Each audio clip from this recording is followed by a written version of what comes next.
Happy Friday, y'all, and welcome to the Season 4 Town of Salem 2 tier list.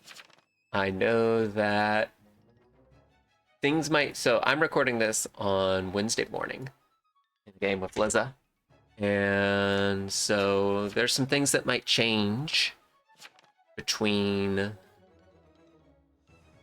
once this update drops, which it's supposed to drop about the time the video releases, but I'm going to get this out now because I have busy things coming up. So here is our Season 4 tier list for Town of Salem 2.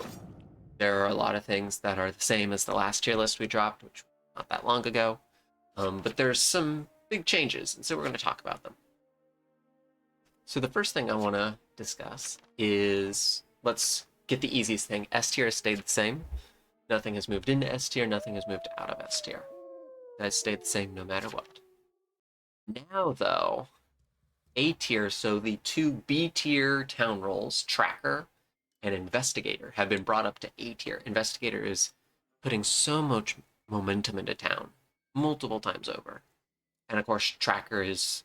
There are less werewolves and wildlings and soul collectors and shrouds and pestilence and plague bearers claiming Tracker.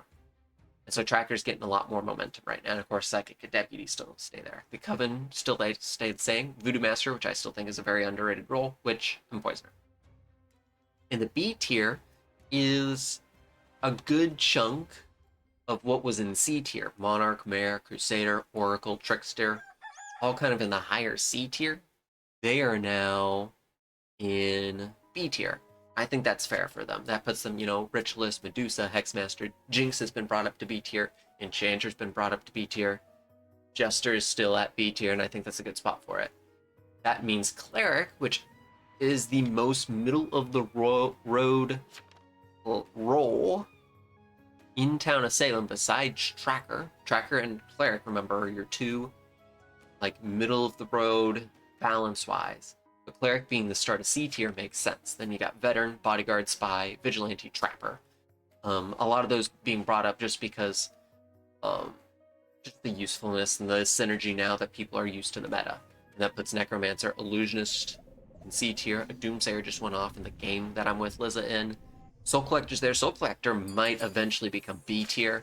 It's having problems in solo games trying to push up to that bit. And then Pirate has definitely put itself into C tier. If we go to D tier, you got Tavern Keeper, Coroner, Sheriff, and the newcomer.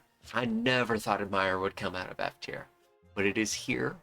And how it's doing that is confirming itself quickly and then almost being like an investigative. And if it lands the right town role to be in a relationship with, getting that town role extra 2 or sometimes even 3 nights. And that has been really huge for Admire. Of course, Wildling's there. Most of your NKs are there. And then F tier, Retributionist has stayed at the bottom because a lot of people still lynch Retributionist claims, even if they're Retributionist. And Amnesiac's the same way. And then you got Dreamweaver, Plague, Baker, Shroud. Baker is... I almost want to put Baker at D tier. Baker is lasting longer right now. Baker is making smarter bread decisions. I just don't... I see Baker and Berserker, and they're not on the same level yet. It's close. Baker's getting better, which I never thought I would say, but you're hearing it first.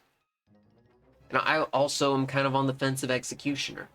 I think it depends on your target, and until you can choose that target,